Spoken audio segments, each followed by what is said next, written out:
The special military operation on the territory of Ukraine has been going on for a year and a half.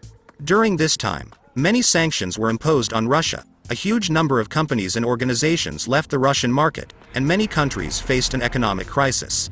How have the events taking place in Russian foreign policy since February 24, 2022 affected the lives of Muscovites and Russians? Let us take a walk to the dates when the so-called military rebellion of Prigozhin and his private military company Wagner began in the south. How did Moscow live at that time and what happened on the streets of the city?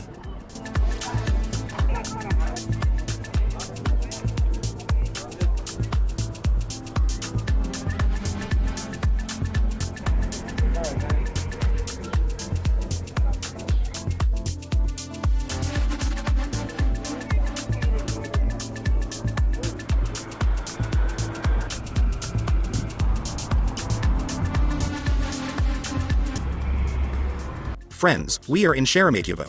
We are now at the main airport of the country. We are waiting for a small interesting issue about the capital of Russia. This is the city of Moscow. We arrived here not so long ago. It wasn't too easy.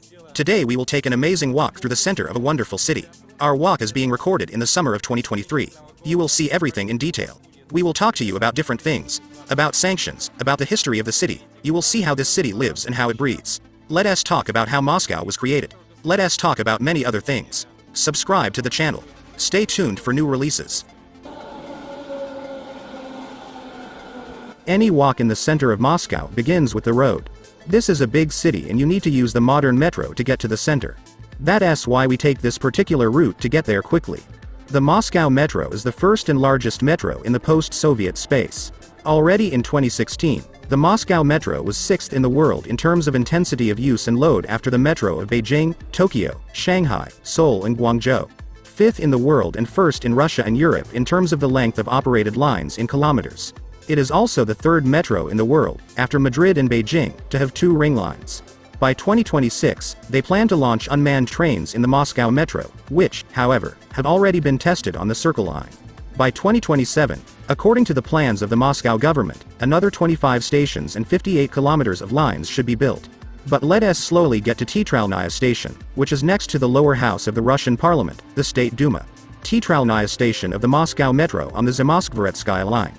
Located in the Tverskoy district of central Moscow, it was named after Teatralnaya Square and was opened on September 11, 1938. Now we are already on the street. The Bolshoi Theater is located right next to the metro exit. The Bolshoi Theater began as a private theater for the provincial prosecutor, Prince Pyotr Urasov. On March 28, 1776, Empress Catherine II signed the prince with the privilege to be the keeper of all theatrical performances in Moscow for a period of 10 years. This date is considered the founding day of the Moscow Bolshoi Theater. The opening of the first Moscow Public Theater took place on January 10, 1781. The repertoire was formed mainly from Russian and Italian comic operas with ballets and individual ballets. At the first stage of the theater's existence, the opera and drama troupes formed a single whole. Serf artists predominated. However, a significant role in the formation of this single troupe was played by Moscow University and the gymnasiums established under it, which provided good musical education. The Bolshoi Theater stands on the already famous Teatralnaya Square. But this area is just over 200 years old. As we know, Napoleon Bonaparte was still able to occupy Moscow in the Kremlin, but with the approach of severe Russian frosts in winter, his troops began to retreat from Moscow. The city was then actively burned, both by the Russians and the French. The first for defensive reasons.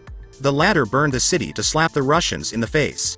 And this area, where the square is now, burned down again in September 1812, and this time a wide square with modern outlines was later designed on the ashes. On May 5, 1813, a special body was approved to manage the construction of Moscow after the fire, the Commission for Construction in Moscow. According to the order given in 1816 by the Cabinet of Ministers of the Russian Empire, the Commission for Buildings should have made the area in front of the Bolshoi Theater quadrangular, as Emperor Alexander I wished. Meanwhile, we are walking along Petrovka Street, and have already passed the central department store of Moscow. Petrovka Street is not small at all, just over a kilometer long and starts at Teatralnaya Square. I love the streets of calm, ancient Moscow, with beautiful mansions, palaces, elegant decoration, where every curl is history. Nikolskaya, Kamarjersky, Stolshnikov. Merchant, high society, refined. Recently Petrovka was added to this list. Meanwhile, on the opposite side of the street is the interesting building of Petrovsky Passage. The building is also known as Fursanovsky Passage, after the name of the merchant Fursanov, who in the second half of the 19th century bought a plot of land here and his daughter Vera Ivanovna Fursanova decided to build a large store. This was in 1900. Petrovka is one of the main and oldest streets in the center of the capital. It was definitely formed no later than the 14th century, as a road that ran along the right bank of the Neglinka River to the village of Vysokoy, and the Vysoko-Petrovsky Monastery, standing on a hill in those ancient times. Over time, it became Petrovskaya Street and, finally, Petrovka. A walk along Petrovka is a mandatory ritual for any guest of the capital, especially if he has settled in the center, on Tverskaya. The entire Tverskoy district is a treasure trove of attractions. The navigator can recommend you every now and then, look there. Pay attention to this building, it was built by a prominent architect. Turn your head, you will have a palace.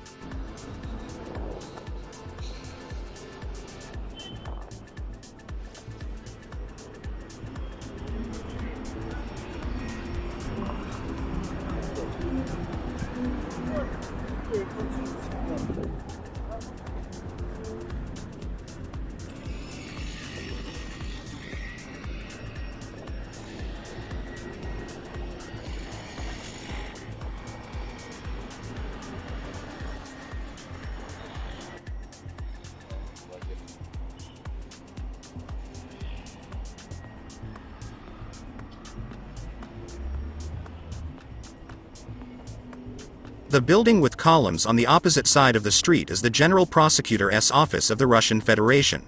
The streets here are really nice, merchant mansions, apartment buildings, the first shops in the capital.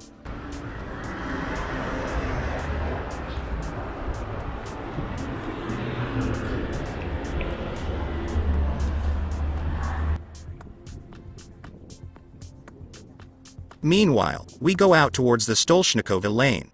Ancient Moscow toponyms are often associated with the professions of people who lived in a particular area of the city. This is how Yamskaya, Goncharnaya, Povarskaya, Myasnitskaya streets appeared. The origin of the name Stolshnikova Lane is related to the weaving craft, because in this area there was a weavers' settlement since the 17th century, and the word stolshnik in ancient times meant tablecloth in Russian. After the fire of 1812, the burnt wooden buildings were replaced by stone buildings with merchant shops, and at the end of the 19th century, the alley was lined with apartment buildings of 5 to 6 floors, in which wealthy citizens lived in comfortable apartments. In 1922, the length of Stolshnikov Lane, which ran from Bolshaya Dmitrovka to Petrovka, doubled due to the addition of Kosmodemyansky Lane, which ran from Tverskaya Street to Bolshaya Dmitrovka. We are going towards Tverskaya. Thus, the Soviet atheistic government got rid of the name in honor of the Church of Cosmas and Damian. We often associate this or that district of Moscow with a specific historical figure, Grigoriev and Zamoskvorechi, Andrei Belai and the Arbat region. Stolshnikov Lane is firmly associated with the name of Vladimir Alexeyevich Gilyarovsky. The writer lived there most of his life, from 1886 to 1935.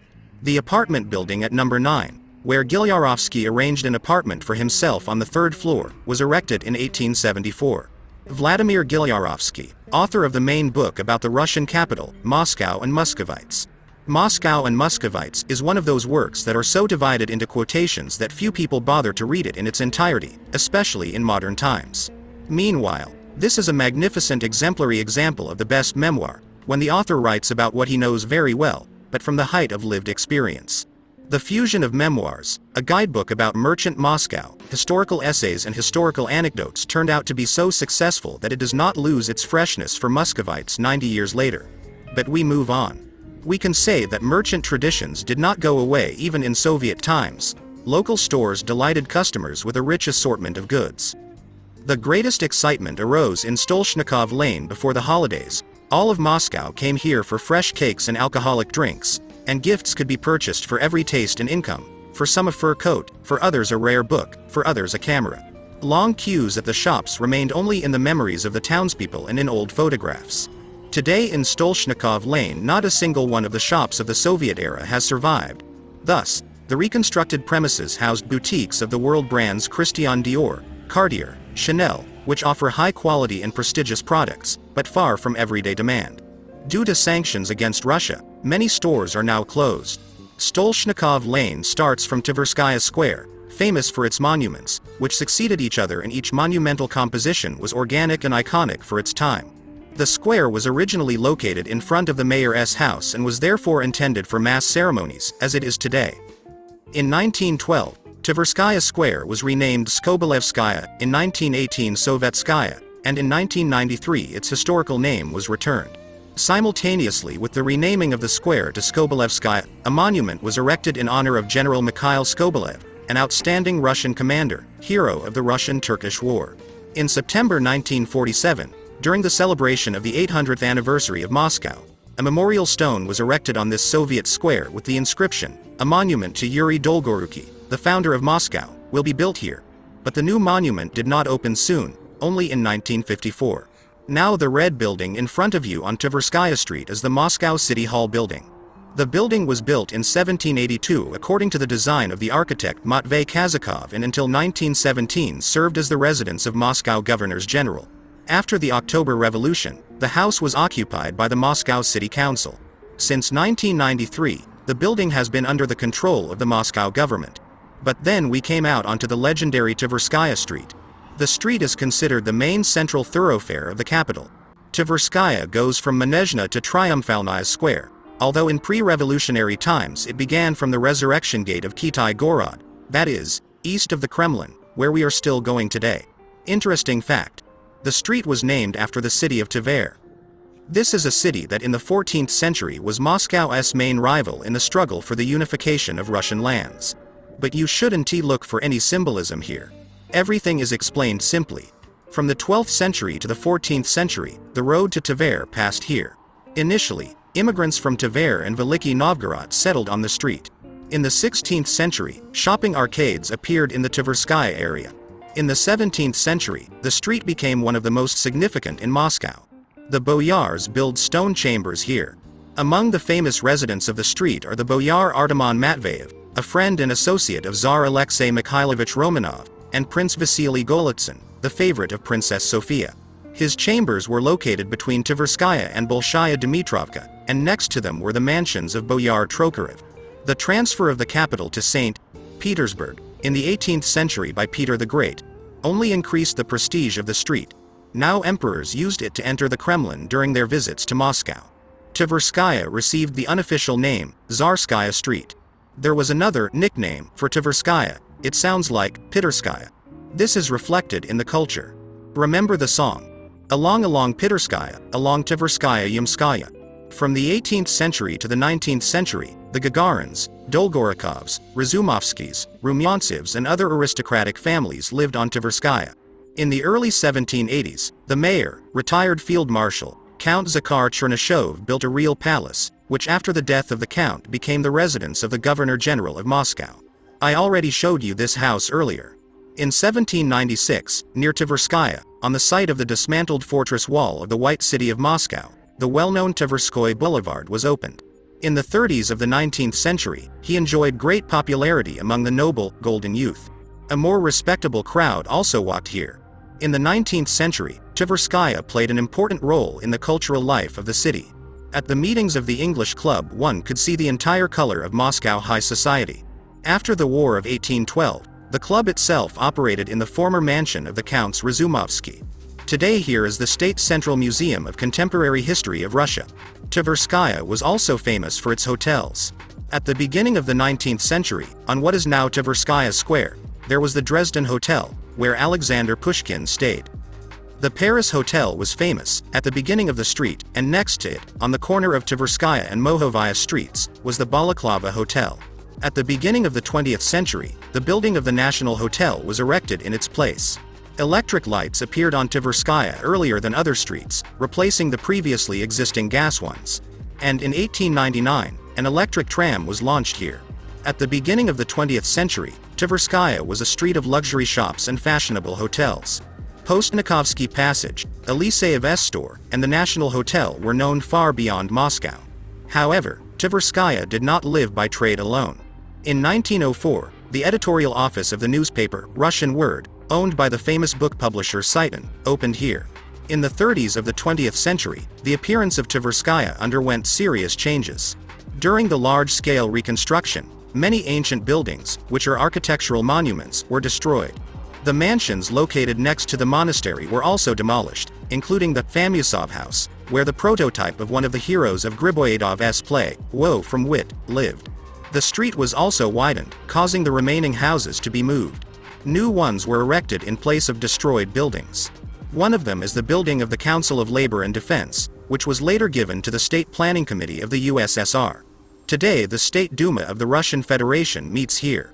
Among the buildings of the 20th century are the Central Telegraph, the editorial office of the Izvestia newspaper, and a number of Soviet residential buildings. In Soviet times, apartments on the street were given to party leaders, as well as representatives of the creative intelligentsia. The architectural appearance of modern Tverskaya is a mosaic of different styles. Here masterpieces of classicism and modernism coexist with examples of constructivism and Stalinist neoclassicism. Today Tverskaya has again become a street of expensive shops and hotels.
As I already said, we pass on the left hand the building of the State Duma of the Russian Federation.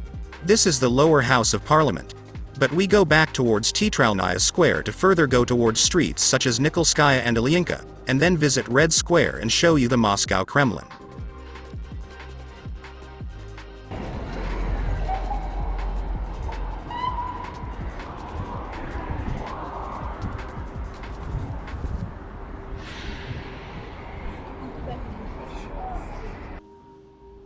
Now let us just listen to the sound of the streets and enjoy our walk.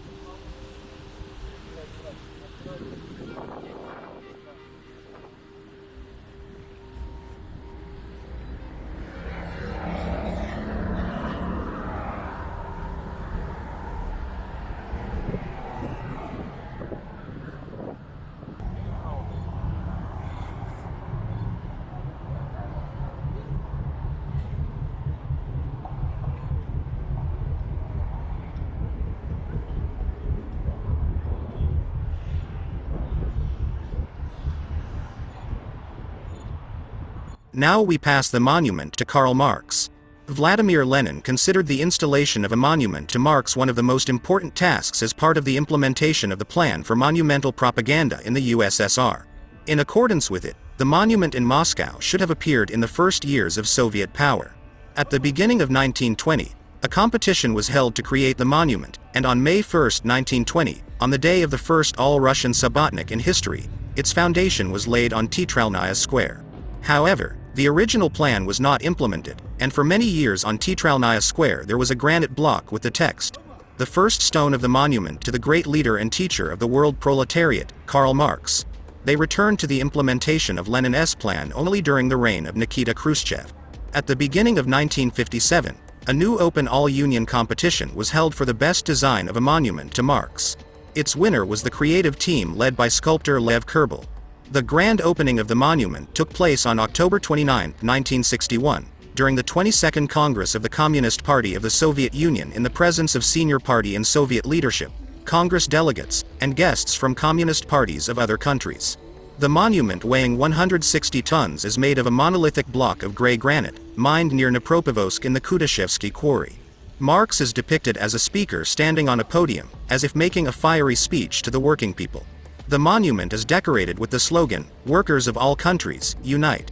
The sculptural composition is complemented by two granite pylons on both sides of the monument.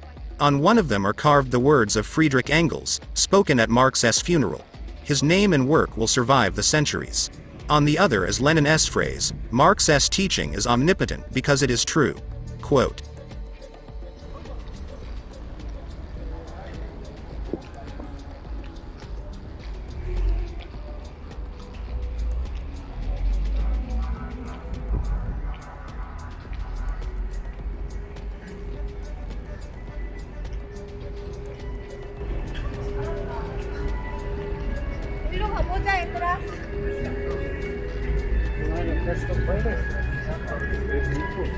Meanwhile, we are walking towards Nikolskaya Street through the old buildings of the central part of Moscow.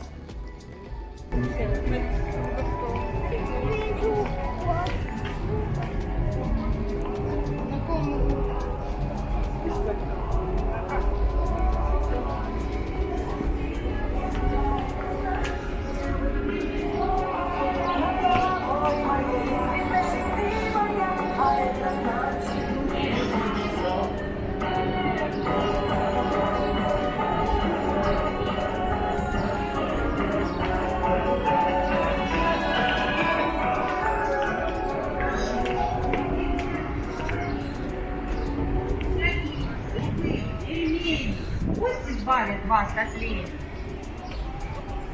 Ешь нашу.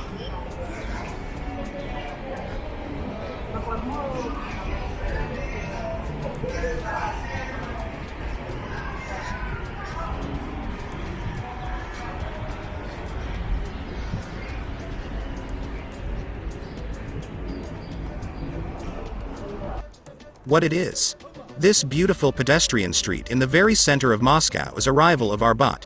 Residents and guests of the capital love to walk along it, looking into shops and restaurants, relaxing on benches under retro lanterns and illumination lights. The street connects Red Square with Lubyanka and begins almost at the Kremlin itself, at the Nikolskaya Tower. What to do on Nikolskaya Street? Walking along Nikolskaya Street, you will see the St. Nicholas and Zykonospasky monasteries, the Kazan Cathedral, the printing house and the Old Mint, ancient sites of Moscow. Nikolskaya reaches Red Square in the place where the Nikolskaya Tower with a red star stands. Once the street led to the Kremlin through the Nikolsky Gate. But Nikolskaya is interesting not only for its historical past. Now this is just a popular walking area where you can drink a cup of coffee by the panoramic window and have lunch, go shopping and just sit on a bench.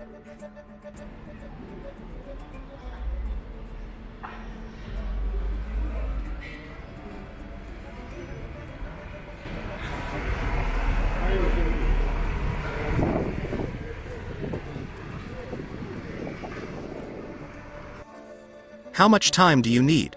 You can walk the entire Nikolskaya at a leisurely pace in about 10 minutes, its length is 630 meters.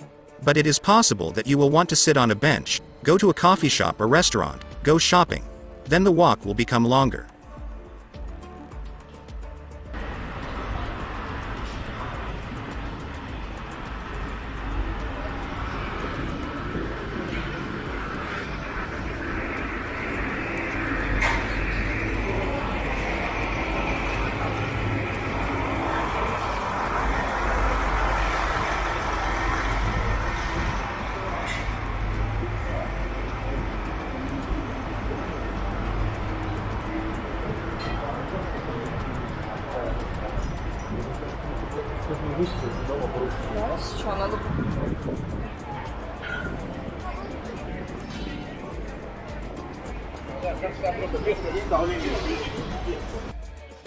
In the evenings, when the illumination is turned on, many people simply walk back and forth along Nikolskaya. When is the best time to come? This street is very busy, so if you want to walk along Nikolskaya in relative peace, you need to come early on weekdays. Nikolskaya looks brightest on New Year and Christmas. If you come to Moscow for the New Year holidays, you should include this fabulously decorated street, shining and shimmering with lights, in your evening route around the capital.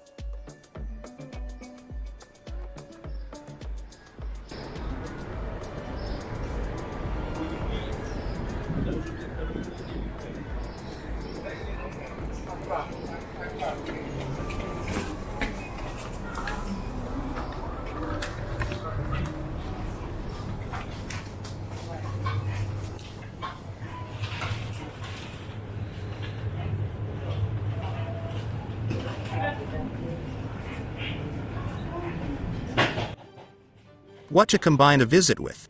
Since Nikolskaya connects Red Square with Lubyanka, it is logical to explore the numerous attractions in these places. On Red Square, the Kremlin, Street, Basil S. Cathedral, Central Department Store, Lenin S. Mausoleum, History and Art Museum. Nearby are Manezhna Square, Okhotny Ryad, Tverskaya Street. Lubyanka is widely known for its old KGB building and the modern office of the FSB, Russia's Federal Security Service. The Solovetsky stone reminds us of the victims of repression. There is also the largest children's department store in Europe, Children's World, one of the largest bookstores in the capital, Biblioglobus, the house of the Moscow Merchant Society and the Polytechnic Museum. How much money should I take to visit Nikolskaya Street? Walking along the street is free, but if you are going to go to cafes and restaurants, you should take into account that the average bill on such a popular street is quite high. As of 2023, prices in cafes are considered affordable. A salad costs 300 rubles, a hot dish costs 500 rubles, in more prestigious dishes the cost is 500 rubles or 800 rubles, in a premium restaurant a dessert or appetizer will cost 650 rubles, dishes from 900 rubles to 2,600 rubles.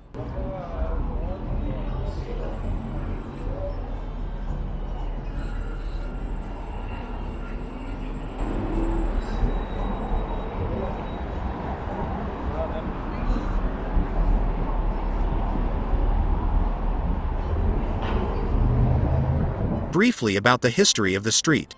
The appearance of Nikolskaya Street has remained virtually unchanged since the 19th century. Most of the buildings located on it are protected by the state, they are prohibited from being demolished, and restoration is carried out extremely carefully. Walking along Nikolskaya, you can feel like a time traveler, and only modern decorations like electric garlands will remind you that you are still in the 21st century. At the end of the 13th century, the Epiphany Monastery was founded near the Vladimir Road. It still stands next to Nikolskaya, and the name of Bogoyevlensky Lane, which departs from the street in question, also reminds us of it. By the way, this is one of the oldest monasteries in Moscow. In age it is second only to Danilovsky. About 100 years later, in 1390, next to it Boris Godunov founded the monastery of St. Nicholas the Younger, also known as the St. Nicholas Greek Monastery. It was in his honor that the street would later be named.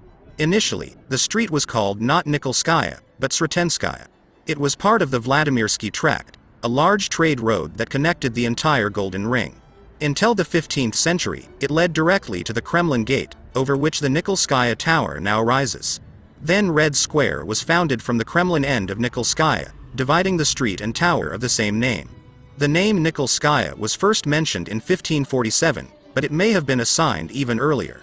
After the renaming, the street began to quickly become overgrown with buildings, which are now historical and cultural monuments, attracting both tourists and native Muscovites with their beauty.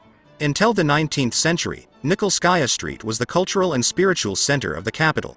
There were numerous coffee shops, cathedrals and monasteries, educational institutions, and bookstores. In 1687, the Slavic Greek Latin Academy was erected on Nikolskaya Street. This is the first higher educational institution in Russia. In addition to the children of aristocrats, representatives of the lower classes studied here, including merchants and even serfs. It was here that Mikhail Lomonosov received his education from 1731 to 1735. Of course, now it is no longer an educational institution. The academy finally ceased operations in 1814, but the building itself is protected as an architectural monument of federal significance. In 1935, Nikolskaya was renamed the 25th of October Street. This name was chosen because the Red Guards from this street made their way into the Kremlin during the October battles. In 1990, the government returned the street to its previous name. Until 2013, Nikolskaya Street was not completely pedestrian, and the facades of old houses were decorated with numerous signs and air conditioners. In 2013, the pedestrian zone of the street was separated from the highway, and the houses were improved and restored. Now Nikolskaya is considered one of the most beautiful streets in Russia, on which there are dozens of historical buildings, interesting places and attractions. Nikolskaya Street is a landmark in itself. Just walking along it is a pleasure. The street is stunningly beautiful. There are many cozy benches where you can rest, and on holidays, such as New Year and Christmas, it is decorated so carefully and elegantly that every pedestrian finds himself in a real fairy tale. Of course, you can call it quiet. After all, Thousands of tourists constantly walk here, but at least people are protected from the roar of engines.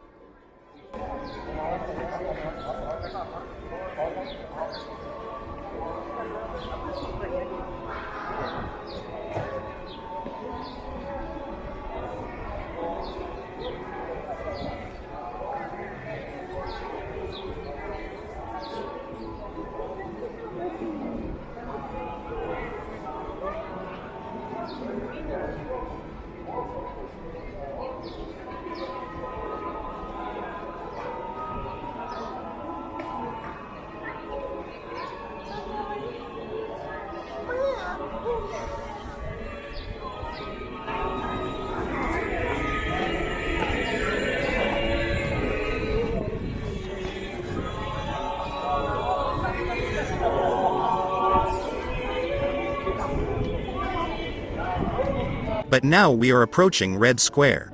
On the right, the white and red cathedral of the Kazan icon of the Mother of God is named after the image of the Kazan Mother of God, which is kept here. The cathedral was erected in 1636 and was initially an interesting example of wooden architecture. Later, it was rebuilt many times, changing various architectural elements and adapting it to modern styles. The Kazan Cathedral was either Baroque, then Classical, or Eclectic. In 1936, during the Revolution of Consciousness of Muscovites, the cathedral was destroyed. This is how the revolutionaries marked their rejection of religion. The Kazan Cathedral was restored only in 1990.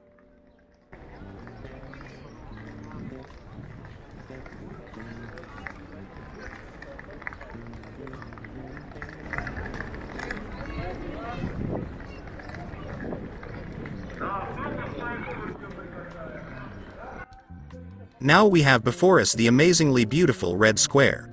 Red Square is the main symbol and most famous historical place of Moscow. It is located in the central administrative district between the Kremlin and Kitai Gorod. Red Square and the architectural structures located on it are included in the UNESCO World Heritage List. This is a historical place that is a must-see for foreigners. Muscovites also consider Red Square to be the heart of the capital, and are happy to celebrate the new year here. Come to the May 9th parade or stroll imposingly along the cobblestones on sunny weekends. The arena of cult events of Russian history covers 23,100 square meters, while its shape is quite elongated. The length is 330 meters and the width is 70 meters. Red Square is a pedestrian zone. The movement of any vehicles, including mopeds and bicycles, is prohibited here. The nearest metro stations are Okhotny Ryad, Teatralnaya, Ploshchad Revolytsy.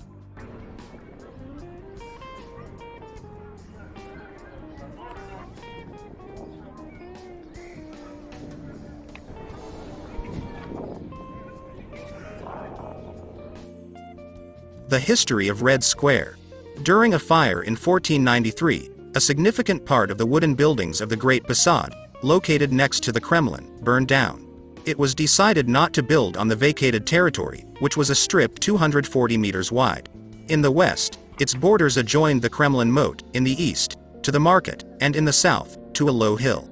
With the appearance of this place, the construction of the current Red Square began. The three main streets of Moscow led here: Nikolskaya, Ilyinka and Varvarka.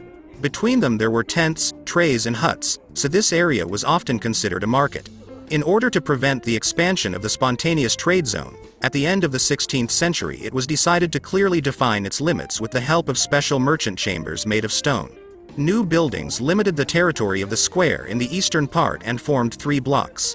Subsequently, each of them received its own name: upper, middle and lower trading row. Externally, the structures looked like cells of the same type, united by arches. Similar exterior designs can be found in many commercial buildings built during this period.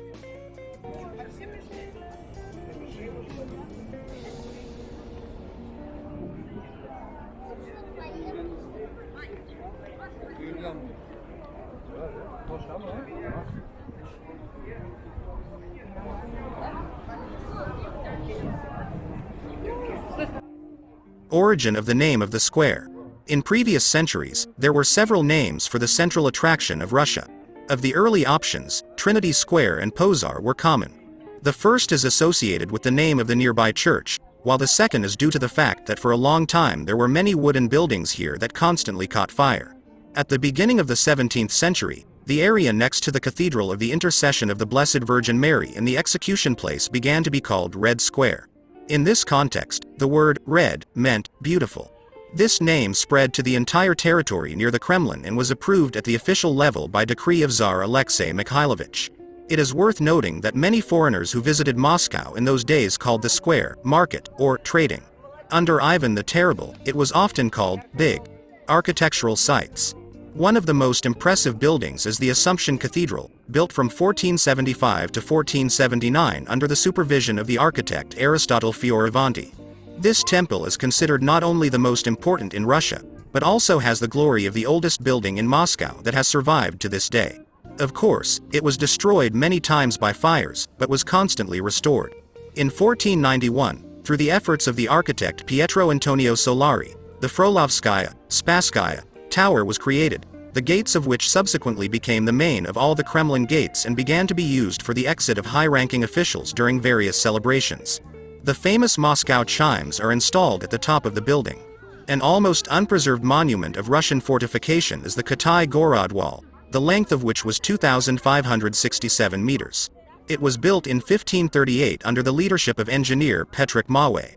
This structure performed a defensive function, protecting the population from attacks by the Crimean Tatars. The wall was destroyed during Stalin's reconstruction of Moscow. In the 90s of the last century, it was possible to recreate some of its sections. In 1818, the outstanding sculptor Ivan Martos presented a project for a monument to Minin and Pozharsky, the leaders of the People's Militia during the Polish invasion in 1612. It was located in the central part of the square until 1936.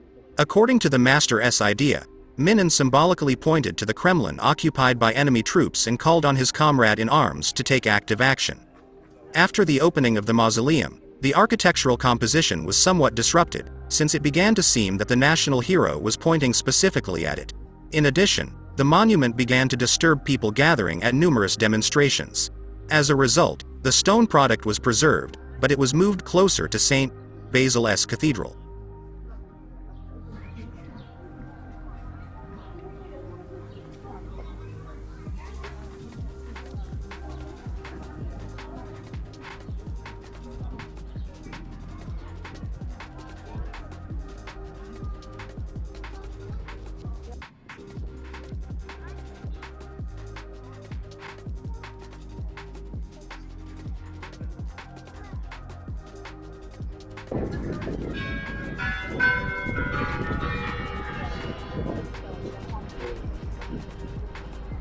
Now we go around St. Basil's Cathedral. St. Basil's Cathedral was built by order of Tsar Ivan the Terrible in memory of the events of the Kazan campaign. The cathedral was popularly called the Intercession on the Moat. It was built next to a deep moat that ran along the eastern wall of the Kremlin. Later, St. Basil the Blessed was buried in one of the chapels of the temple, thanks to whom the cathedral acquired its new name. According to legend, St. Basil the Blessed, the most revered holy fool in Rus, walked naked all year round and himself collected money for the future Church of the Intercession, brought it to Red Square and threw it over his right shoulder. No one, not even thieves, touched these coins. And before his death, he gave them to Ivan the Terrible for the construction of a temple. The king himself later carried his coffin. The chronicle names the Russian architects Postnik and Barma as the authors of St. Basil's Cathedral, who, quite likely, built the cathedral without any drawings at all. There is a legend according to which Ivan the Terrible, having seen the cathedral built according to their design, was so delighted with its beauty that he ordered the architects to be blinded so that they could not build a temple anywhere else equal in beauty to the Intercession Cathedral. Some modern historians offer a version according to which the architect of the temple was one person, Ivan Yakovlevich Barma, who was nicknamed the Faster because he kept a strict fast. As for the legend about the blinding of Barma and Postnik, its partial refutation can be served by the fact that the name of Postnik later appears in the chronicle in connection with the creation of other significant architectural structures. Until the end of the 17th century, until the Ivan the Great bell tower was built on the territory of the Kremlin, St. Basil's Cathedral was the tallest building in Moscow. The height of the cathedral is 60 meters. In total, St. Basil's Cathedral has 9 iconostases, which contain about 400 icons from the 16th to the 19th centuries, representing the best examples of the Novgorod and Moscow icon painting schools of Russia. The temple is famous for its underground passages. For example, under the Chapel of John the Merciful they discovered a walled-up room.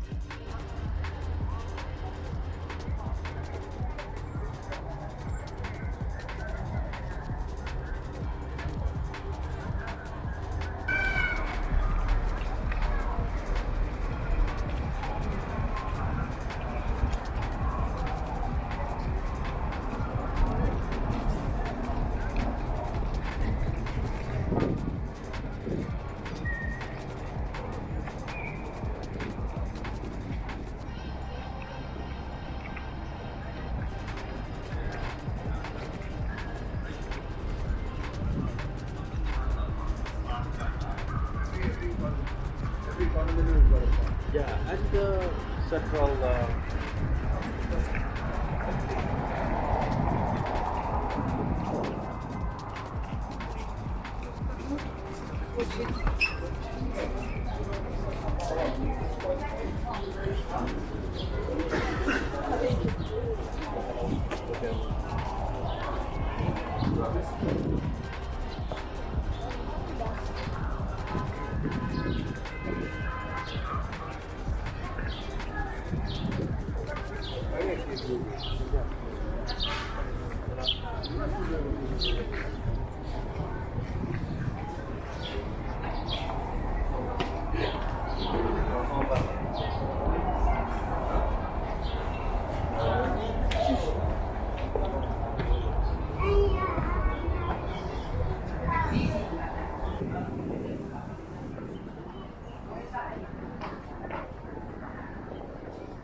In 1995, city authorities ordered the restoration of the Resurrection Gate, which leads to Red Square.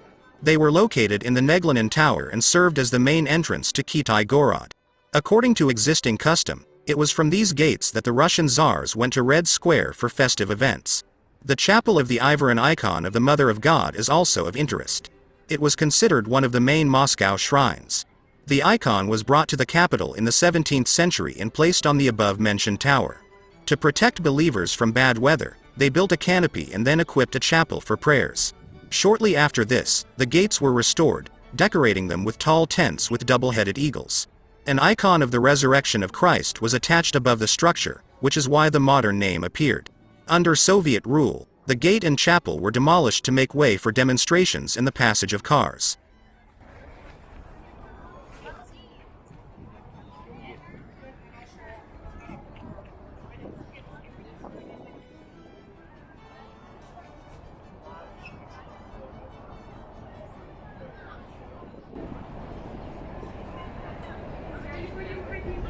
А нет, я не хочу близко к Так что будет. The oldest building in Red Square that still exists today is Lobnoye Mesto. It was intended for holding various ceremonial events. Its first mention in chronicles dates back to 1549. Many people mistakenly believe that public executions took place here. In fact, this place was considered holy, so it was quite rare for the heads of the guilty to be cut off here.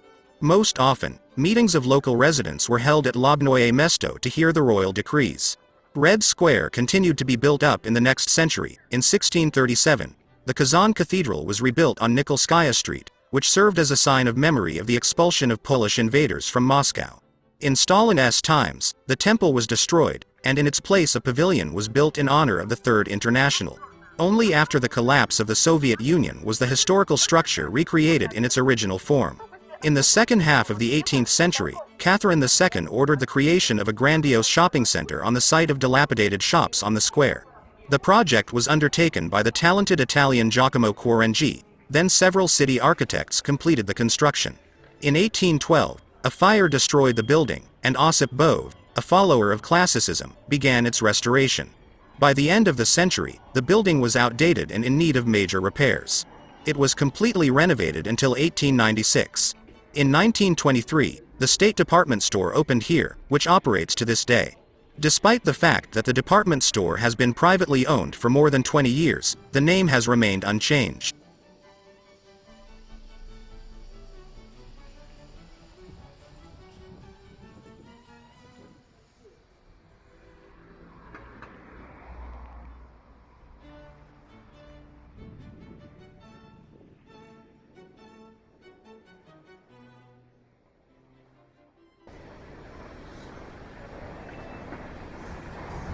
Meanwhile, we are already walking along Ilyinka Street. Behind us we left just the main department store in Moscow.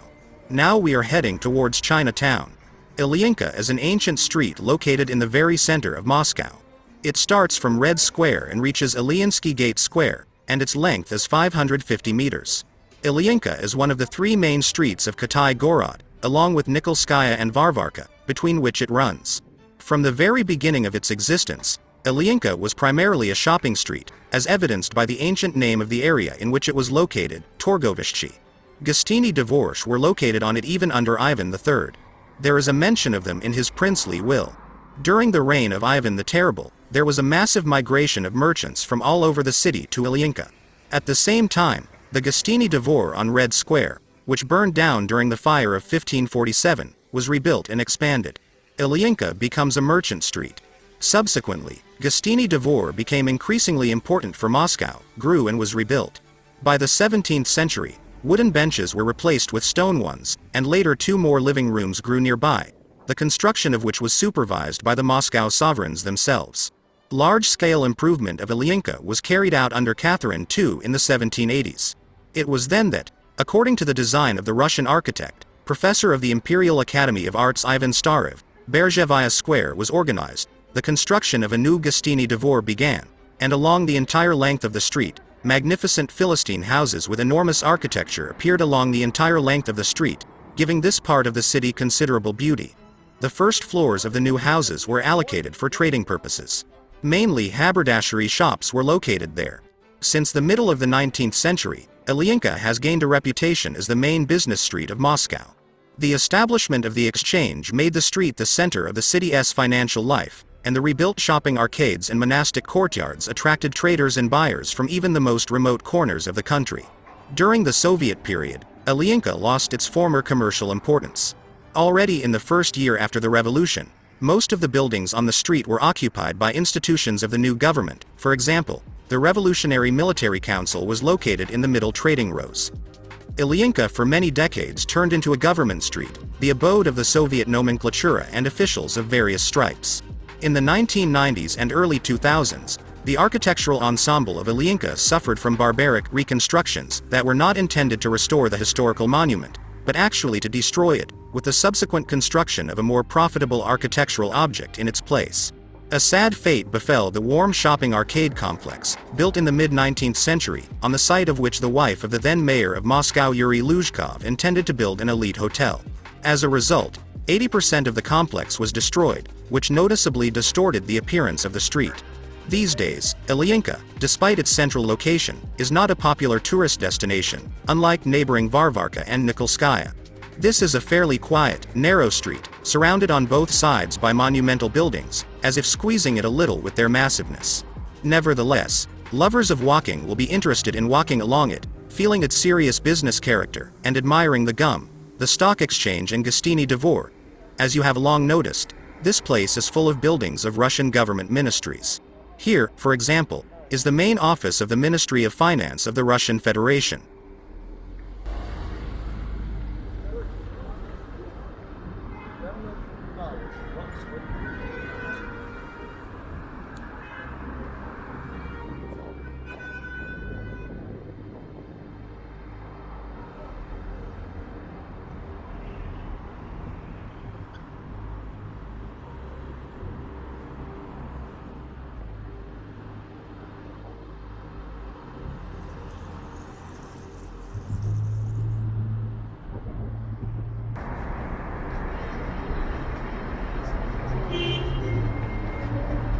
As you understand from this walk, Moscow is a layered historical cake.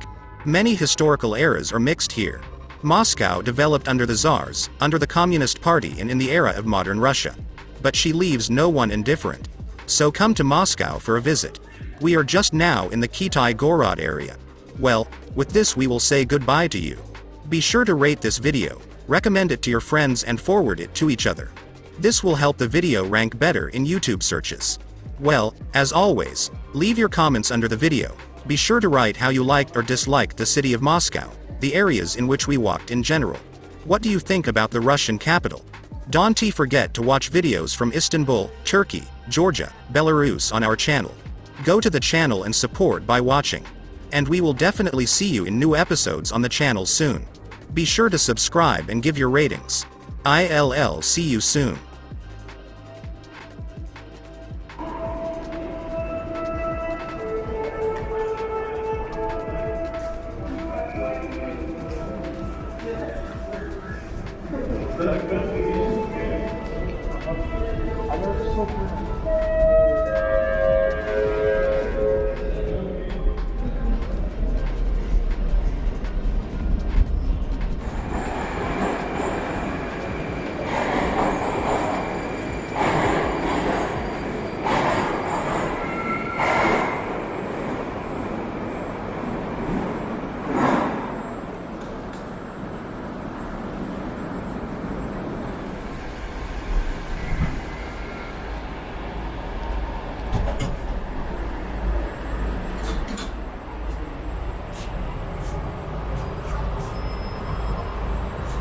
Осторожно, двери закрываются. Следующая станция – улица 1905.